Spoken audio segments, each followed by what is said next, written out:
우리가 인생을 살아가면서 가장 고독하고 힘든 순간에 마음속 깊은 곳에서 울려 퍼지는 질문이 하나 있죠. 대체 왜 나에게만 이런 시련이 끊이지 않는 걸까요?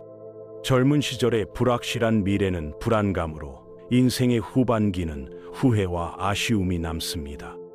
우리는 모두 행복해지기를 간절히 바라지만 현실은 마치 끊임없이 이어지는 고난의 행군처럼 느껴질 때가 많습니다. 왜 우리의 삶은 이토록 괴로움으로 가득 차 있고 이 고통의 수레바퀴는 왜 멈출 줄 모르는 것일까요? 오늘은 우리 삶의 근원적인 고통과 그 해답에 대해 알아보겠습니다. 부처님께서는 이 근원적인 물음에 대해 장황한 설명 대신 매우 짧지만 거부할 수 없는 하나의 명제로 답하셨습니다. 태어난 이 세상의 삶은 곧 고통을 내포한다. 이 말은 단순히 세상이 힘들다는 푸념이나 숙명을 받아들이라는 체념의 메시지가 아닙니다. 오히려 세상을 환상으로 포장하거나 도피하려 하지 않고 우리가 마주하는 현실을 가장 냉철하고 정직하게 바라보도록 이끄는 심오한 통찰이죠. 삶에는 어쩔 수 없는 고난과 역경이 존재한다는 이 엄연한 사실을 우리가 마음 깊이 인정하는 바로 그 순간 우리는 그 고통의 질곡을 넘어설 수 있는 놀라운 힘을 얻게 되는 것입니다. 실제로 인간이 경험하는 감정의 약 91%는 기쁨보다는 걱정, 불안, 아쉬움과 같은 부정적인 감정의 영역에 속한다고 합니다. 우리 모두는 고통이라는 공통의 옷을 입고 이 세상에 태어난 것이죠. 우리 모두가 겪는 이 보편적인 삶의 어려움에 대한 해답은 외부가 아닌 바로 우리 내면의 지혜 속에 감추어져 있었다는 점을 이제부터 깊이 파헤쳐 보도록 하겠습니다. 그렇다면 우리는 왜 삶의 어려움을 쉽게 인정하지 못하는 걸까요? 우리는 습관적으로 고통을 애써 외면하거나 억누르려고 합니다. 단순히 참고 견디면서 언젠가는 모든 시련이 마법처럼 사라지고 행복만이 가득할 것이라고 막연하게 기대하죠. 하지만 놀랍게도 우리가 외면할수록 고통은 결코 사라지지 않습니다. 오히려 마치 그림자처럼 우리의 걸음걸음 뒤를 끈질기게 따라다니며 우리가 행복이라는 밝은 빛을 향해 나아갈 때마다 더욱 짙게 드리워지죠. 부처님께서는 이렇게 경고하셨습니다. 고통의 실체를 정확히 알지 못한다면 그 굴레에서 영원히 벗어날 수 없다. 우리는 괴로움을 정면으로 마주하는 것이 두려워 자꾸만 눈을 감으려 하지만 사실 그 외면이야말로 우리를 영원히 자유롭지 못하게 묶어두는 사슬이라는 점을 깨달아야 합니다. 부처님께서 말씀하신 고통은 단순히 질병이나 가난 같은 외적인 어려움만을 의미하지 않습니다. 이는 삶의 모든 순간에 내재된 근원적인 불완전함을 통틀어 일컫는 것이죠. 우리가 흔히 아는 태어남, 늙음, 병듦, 죽음이라는 네 가지 큰 고통 외에도 네 가지가 더 있습니다. 사랑하는 이와 헤어져야 하는 고통, 미워하는 사람과 억지로 만나야 하는 고통, 원하는 것을 얻지 못하는 고통, 그리고 마지막으로 우리의 몸과 마음 그 자체가 끊임없이 변하며 일으키는 고통입니다. 현대인의 삶을 볼까요? 직장에서의 무한 경쟁으로 인한 스트레스는 미워하는 사람과 만나야 하는 고통에 해당하고요. SNS를 보며 상대적 박탈감을 느끼는 것은 원하는 것을 얻지 못하는 고통의 변형된 형태입니다. 우리의 삶은 매 순간 이 8가지 고통의 바다 위를 항해하고 있는 것과 같죠. 예를 들어 30대 중반의 한 직장인은 밤늦게까지 야근하며 성과를 냈지만 승진은 동기에게 밀려났습니다. 그는 상실감과 분노에 휩싸여 잠을 이루지 못하죠. 이것은 원하는 것을 얻지 못하는 고통과 미워하는 이와 함께 있어야 하는 고통이 복합적으로 작용한 결과입니다. 70대에 접어든 은퇴자는 자신을 찾아오는 자식들의 횟수가 줄어들자 급격한 우울감을 느낍니다. 이는 사랑하는 이와 헤어져야 하는 고통의 변형이며 젊음과 건강이라는 변하는 몸과 마음에 대한 통제력 상실에서 비롯된 괴로움입니다. 이처럼 고통은 누구도 피할 수 없는 보편적인 현상이며 그 형태만 현대적으로 변했을 뿐 본질은 수천 년 전이나 지금이나 다르지 않다는 점을 인정하는 것이 중요합니다. 고통을 인정하는 순간 우리는 비로소 그 고통을 분석하고 벗어날 수 있는 이성적인 힘을 얻게 됩니다. 우리가 괴로운 이유를 찾다 보면 그 원인이 생각보다 단순한 곳에 있다는 것을 알 수 있습니다. 그것은 세상이 잘못되어서라기보다는 우리의 마음 자체가 세상과 끊임없이 충돌하고 있기 때문이죠. 우리는 늘 타인보다 더 많은 것을 소유하고 싶어 하는 소유욕 사회에서 더 높은 지위와 인정을 받고 싶어 하는 명예욕에 시달립니다. 더 나아가 우리는 이 거대한 우주의 질서까지도 마치 내 손안에 있는 장난감처럼 내 뜻대로 움직이고 싶어 하는 통제 욕구에 사로잡히곤 하죠. 부처님께서는 바로 이 세 가지 마음의 병폐를 꿰뚫어 보시고 이를 통칭하여 탐진치라는 세 가지 도구로 분류하셨습니다. 마치 우리 마음 속에 숨어 사는 세 마리의 독사처럼 이들은 우리의 평화로운 삶을 끊임없이 물어뜯고 흔들어 놓습니다. 먼저 탐을 살펴볼까요? 이는 끝없이 더 많이 가지려는 멈추지 않는 욕망입니다. 마치 바닷물을 마시는 것처럼 아무리 소유해도 만족을 모르고 갈증만 더욱 심해지는 상태죠. 현대 사회에서 이 탐욕은 만족 지연 능력 상실로 나타나기도 합니다.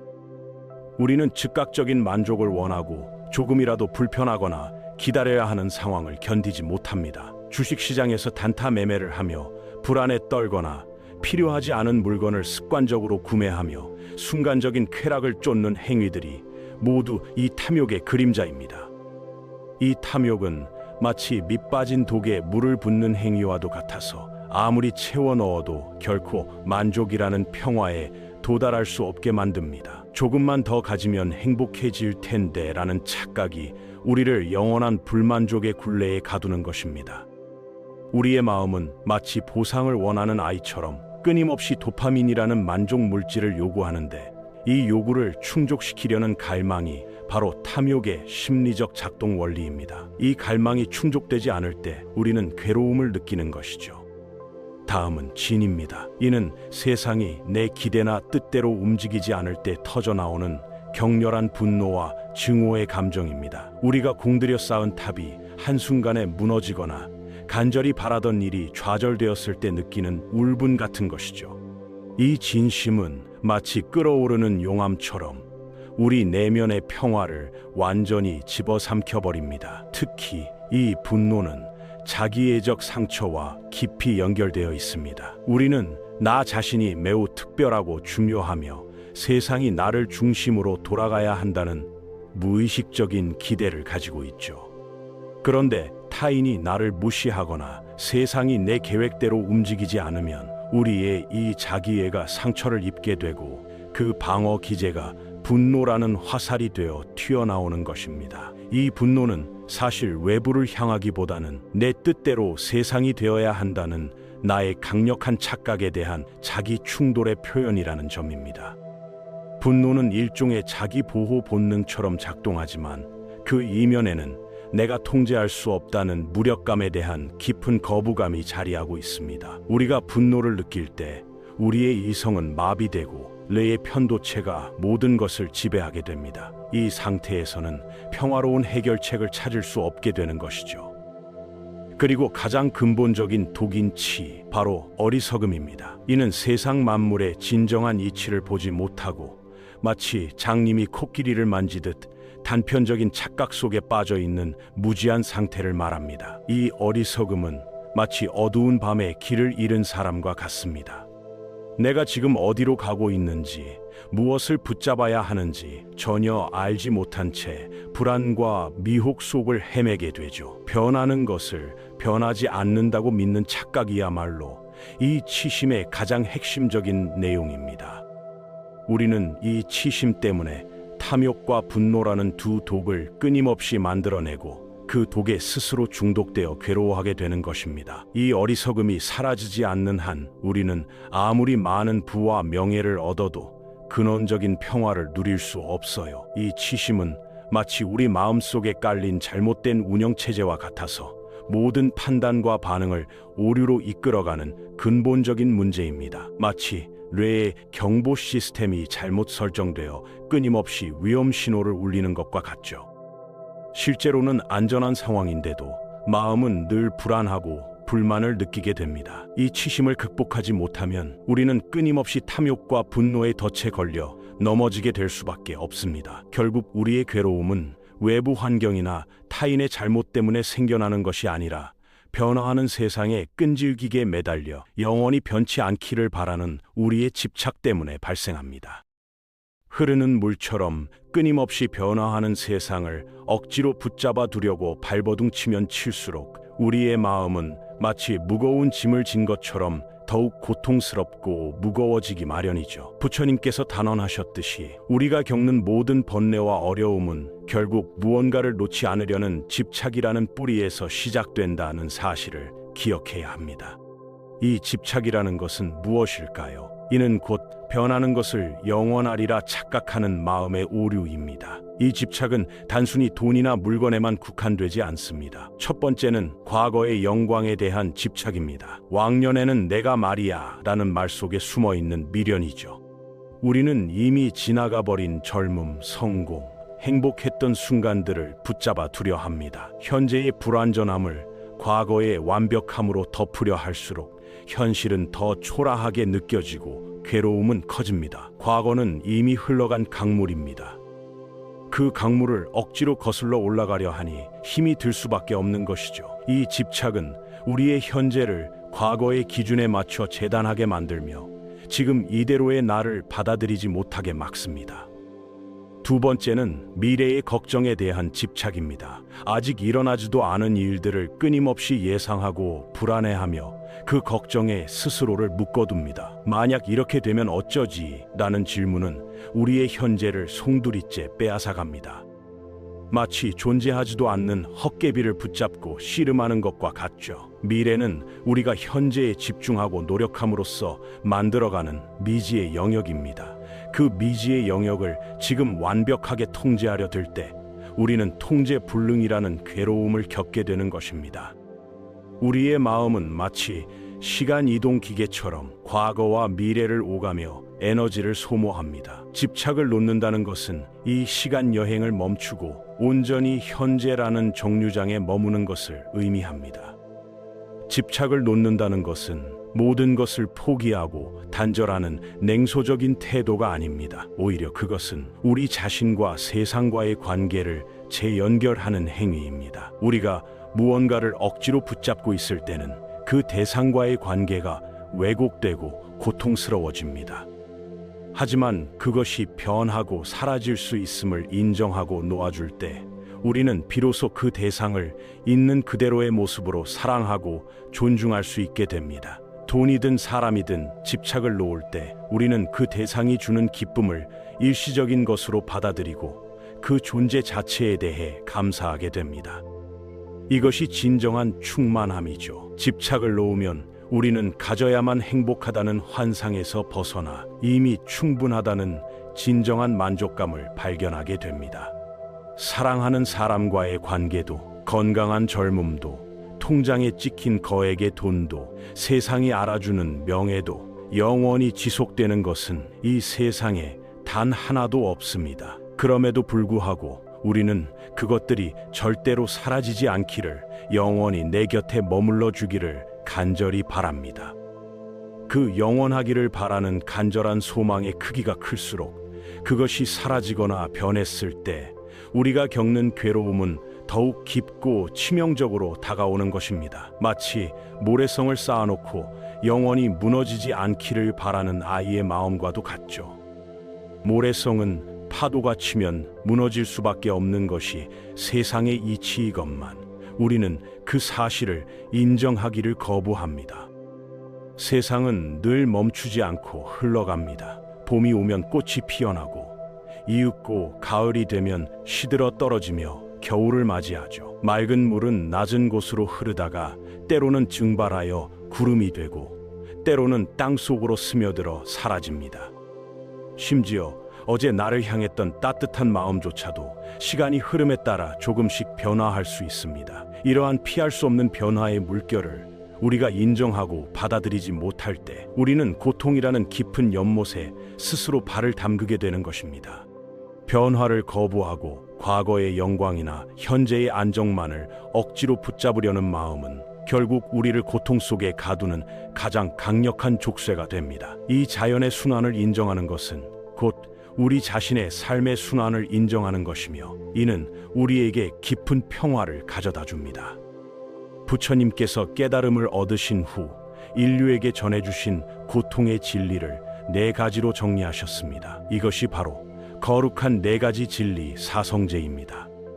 첫째는 고성제, 즉 삶의 본질에는 태어남, 늙음, 병듦, 죽음이라는 4가지 큰 고통과 사랑하는 이와의 이별, 미워하는 사람과의 만남, 구하는 것을 얻지 못하는 고통, 그리고 오온으로 이루어진 몸과 마음 그 자체의 고통 등 피할 수 없는 괴로움이 엄연히 존재한다는 사실을 그대로 인정하는 것입니다. 이 인정이야말로 모든 해결의 출발점입니다. 고통을 인정하는 것은 나만 힘든 것이 아니다라는 보편적인 진리를 깨닫는 것이며, 이는 우리를 고독감에서 해방시켜 줍니다. 둘째는 집성제입니다. 이 고통이 결코 우연히 찾아오는 것이 아니라 앞에서 말씀드린 탐진치라는 3가지 독을 뿌리로 하는 집착과 가래에서 비롯된다는 명확한 원인을 찾아내는 것입니다. 고통의 씨앗이 내 마음속에 있다는 것을 아는 것이죠. 우리가 고통의 원인을 외부에서 찾으려 할 때는 무기력해지지만, 원인을 내 마음속에 집착으로 돌릴 때 우리는 통제력을 되찾고 변화를 시작할 수 있습니다. 예를 들어 상실의 고통이 있다면 그 원인이 영원히 함께할 것이라는 나의 집착임을 인정하는 것이 집성제를 깨닫는 것입니다.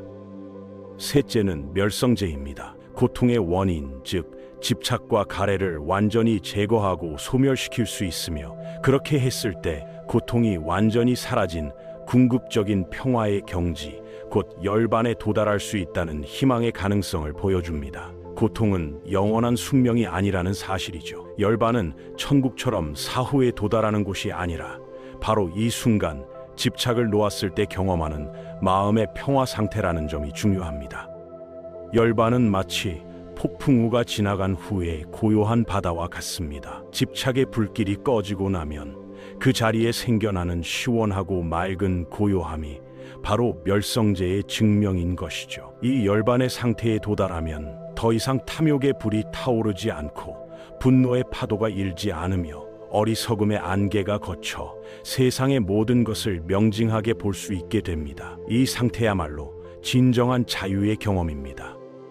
마지막 넷째는 도성제입니다. 고통이 완전히 소멸된 열반의 경지에 이르기 위해 우리가 실천해야 할 구체적이고 체계적인 수행의 길이 존재한다는 가르침입니다. 괴로움을 단순히 피하려 애쓸 것이 아니라 그 괴로움이 어디에서 시작되었는지 그 근본 원인을 명확하게 알아차리는 바로 그 순간부터 고통은 더 이상 우리를 좌지우지할 수 있는 힘을 잃게 됩니다. 이 4가지 진리를 깨닫는 것이야말로 마음의 자유를 향한 첫 번째 이정표인 것입니다. 그렇다면 고통을 영원히 소멸시키고 평화로운 경지에 이르게 하는 구체적인 방법, 그 길이 바로 팔정도입니다. 이는 8가지의 올바른 실천 덕목을 의미합니다. 올바른 이해 정견, 올바른 생각 정사유, 올바른 말 정어, 올바른 행동 정업, 올바른 생활 방식 정명, 올바른 노력 정정진, 올바른 마음 챙김 정령, 그리고 올바른 집중 정정이 그것이죠. 이 팔정도는 낡고 오래된 도덕 교과서의 가르침이 아닙니다. 이것은 마치 우리 마음속의 나침반처럼 외부의 세상을 억지로 바꾸려는 시도 대신 세상을 인식하고 반응하는, 바로 우리의 마음가짐을 근본적으로 정화하고 재설정하는 실질적인 수행의 길인 것입니다. 팔정도를 우리의 일상에 적용해 봅시다. 먼저 올바른 이해 정견은 모든 것은 변하고 상호 연결되어 있다는 통찰을 얻는 것입니다. 이는 우리가 고통스러운 상황에 처했을 때 그 상황이 영원하지 않으며 고통의 원인이 외부에만 있지 않다는 것을 아는 지혜를 말합니다. 예를 들어 직장에서 해고당했을 때 이것이 끝이 아니라 삶의 한순간이며 새로운 시작의 기회임을 아는 것이 정견입니다. 또한 우리가 겪는 모든 고통이 탐진치에서 비롯되었음을 명확히 아는 것도 정견의 중요한 부분입니다.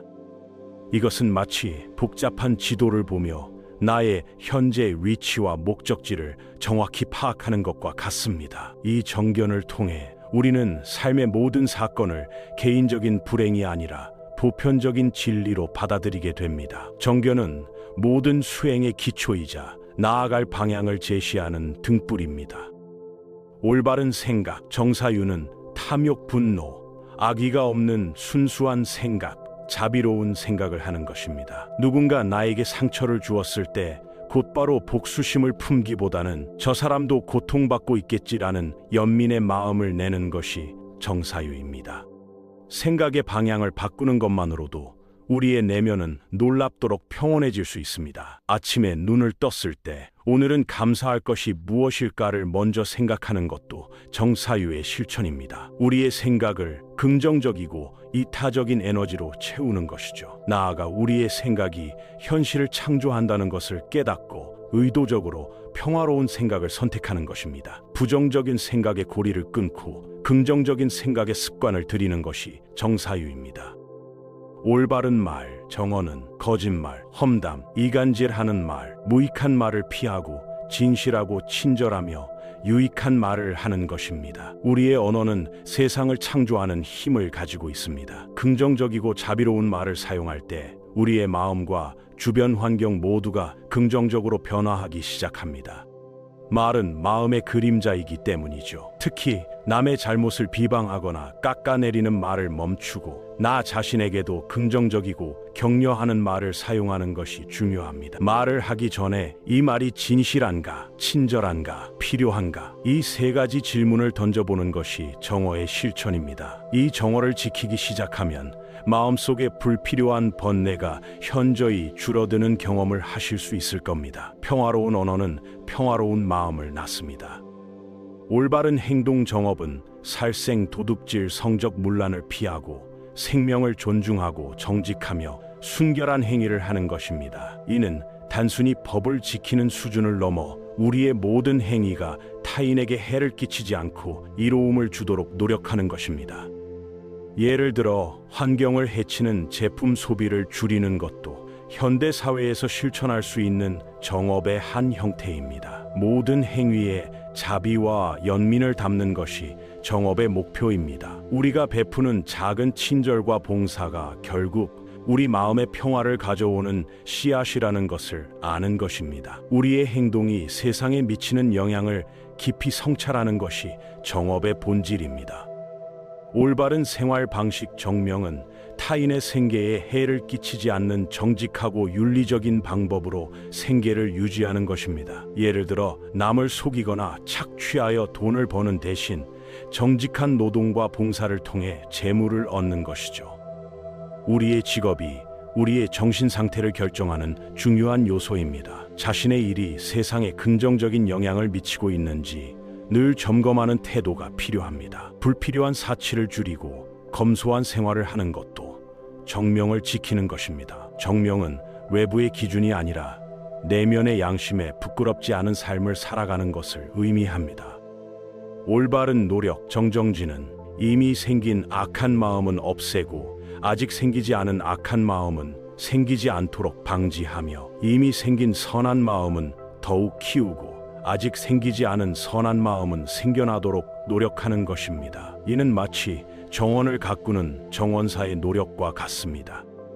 잡초 같은 악한 마음은 뽑아내고 아름다운 꽃 같은 선한 마음은 꾸준히 물을 주고 키워야 합니다. 매일 5분씩이라도 긍정적인 생각을 의도적으로 하려는 노력이 정정진입니다. 마음은 저절로 선해지지 않기 때문에 꾸준하고 의도적인 노력이 필요합니다. 이 정정진이야말로 우리가 진보하는 데 필요한 에너지를 공급합니다. 악한 습관을 알아차리고 선한 습관으로 대체하려는 지속적인 의지력이야말로 정정진의 힘입니다.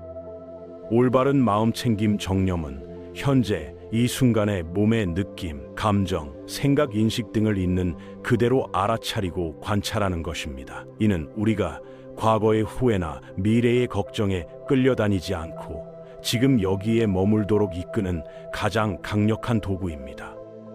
마음이 방황할 때마다 부드럽게 현재로 돌아오는 연습, 이것이 정념의 핵심입니다. 밥을 먹을 때, 걷을 때, 심지어 설거지를 할 때도 그 행위 자체에 완전히 집중하는 훈련을 합니다. 이를 통해 우리는 자동 조종 장치처럼 살아가던 습관에서 벗어나 삶의 주인이 될 수 있습니다.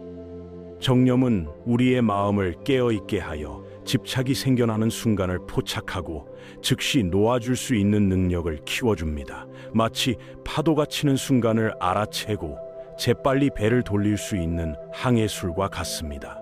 고통스러운 감정이 생겨났을 때 그것을 나라고 동일시하지 않고 잠시 머물다 사라지는 하나의 현상으로 인식하는 것이 정념의 위대한 힘입니다. 올바른 집중 정정은 마음을 하나의 대상에 모아 깊은 평정 상태를 얻는 명상 수행입니다. 우리의 마음은 산만하고 끊임없이 요동칩니다. 이 마음을 고요하고 집중된 상태로 만듦으로써 우리는 흔들리지 않는 내면의 중심을 찾게 됩니다. 이 집중의 힘이 바로 앞서 말한 모든 올바른 실천들을 가능하게 하는 에너지원이 됩니다. 매일 정해진 시간에 10분이라도 호흡에만 집중하는 훈련을 통해 마음의 근육을 강화해야 합니다. 깊은 집중은 우리 내면의 지혜를 깨우는 열쇠입니다. 정정의 경지에 이르면 모든 번뇌가 잠시 멈추고 우리는 집착이 없는 마음의 본래 상태를 경험하게 됩니다. 이는 마치 폭풍우가 지나간 후 물이 맑아져 바닥까지 들여다보이는 호수와 같습니다. 이 8 정도의 실천은 결국 고통의 원인인 집착을 뿌리째 뽑아내고 멸성제인 열반의 경지로 나아가는 유일한 길입니다. 올바른 이해가 마음의 방향을 잡고 올바른 생각이 선한 에너지를 공급하며 올바른 집중이 흔들림 없는 평화를 완성합니다. 8 정도는 단순히 종교적 교리가 아니라 우리 마음의 독소를 해독하고 근원적인 치유를 이끌어내는 삶의 기술입니다. 이 길을 꾸준히 걸을 때 우리는 더 이상 고통의 수레바퀴에 갇혀있지 않다는 것을 깨닫게 됩니다. 많은 분들이 고통이 사라지고 나면 비로소 행복이 오겠지라고 생각하시곤 합니다. 마치 동전의 양면처럼 고통의 반대편에 행복이 존재한다고 믿는 것이죠. 하지만 부처님께서는 이러한 이분법 사고를 뛰어넘는 통찰을 주셨습니다. 모든 괴로움이 완전히 사라지고 나면 굳이 그것에 행복이라는 이름을 붙여 구분할 필요조차 없어지느니라. 행복이란 고통의 부재 상태가 아니라는 것입니다. 오히려 진정한 평화는 고통을 이해하고 받아들였을 때 그 자리에서 저절로 피어나는 흔들림 없는 고요함입니다. 이 고요함은 외부 조건에 좌우되지 않는 절대적인 평온함입니다.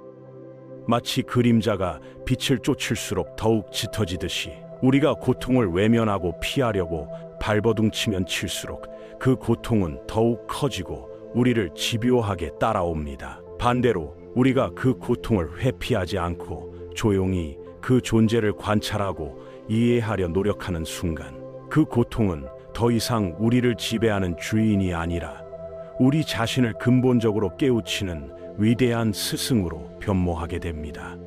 우리가 인생의 시련을 겪을 때마다 왜 나에게만이라고 한탄할 것이 아니라 이 고통이 나에게 가르치려는 것은 무엇일까라고 질문을 던져야 하는 이유가 바로 여기에 있습니다. 고통은 우리를 무너뜨리기도 하지만 그 안에는 나를 변화시키는 놀라운 씨앗도 들어 있습니다. 오늘의 시련이 바로 내일의 성장인 것입니다. 고통은 마치 조개 속의 이물질과 같아서 그것이 밖으로 나가지 못할 때 진주라는 깨달음의 결정체로 바뀌어 우리의 내면에 남게 됩니다.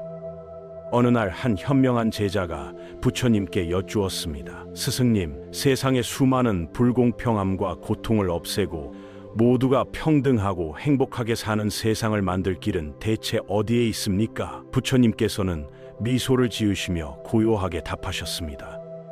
이 세상은 네 마음이 만들어낸 반영이자 그림자와 같단다. 네가 세상이라는 그림자를 억지로 바꾸려 하기 전에 먼저 그 그림자를 비추고 있는 네 마음이라는 거울을 깨끗하게 닦아야 하지 않겠느냐. 이 말씀은 우리에게 세상을 바꿀 수 없다는 냉소적인 메시지가 아닙니다. 우리가 외부의 거대한 세상을 통제하거나 원하는 대로 바꿀 수는 없지만 그 세상을 바라보고 해석하며 반응하는 우리 자신의 내면의 마음만은 얼마든지 정화하고 변화시킬 수 있는 절대적인 힘이 우리 각자에게 있다는 것을 알려줍니다. 이 내면의 마음을 맑고 자비롭게 변화시키는 과정이 바로 수행이고 고통으로부터의 완전한 해방, 즉 해탈인 것입니다. 우리는 삶에서 고통을 완전히 삭제할 수는 없습니다. 마치 비가 오는 날씨를 없앨 수 없듯이 말입니다. 그러나 우리는 그 고통 속에서 귀중하고 심오한 가르침을 얻을 수는 있습니다. 부처님께서는 고통을 불행이나 징벌로 여기지 않으셨습니다. 그분에게 고통은 깨달음을 향한 여정에서 반드시 거쳐야 할 가장 확실하고 정직한 길이었습니다. 육체적, 정신적 고통은 때때로 우리를 깊은 나락으로 떨어뜨리는 듯 보이지만 그 시련의 깊은 곳에는 우리를 더 성숙하고 자비로운 존재로 변화시키는 강력한 씨앗이 숨겨져 있습니다. 오늘 당신이 겪는 이 힘든 시련이 바로 내일 당신이 피워낼 이해와 성장의 꽃을 위한 걸음이 되고 있다는 점을 기억하십시오.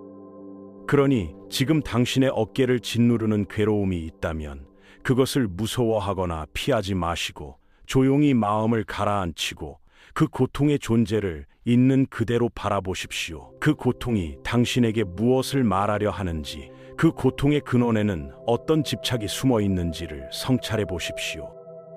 그 침묵 속의 관찰이야말로 이미 부처님께서 걸으셨던 평화와 자유의 길이 당신 눈앞에 펼쳐지고 있음을 의미합니다. 삶의 본질은 고통 자체가 아니라 그 고통을 깊이 이해하고 포용함으로써 우리 내면에서 저절로 솟아나는 무한한 자비와 흔들림 없는 평화입니다.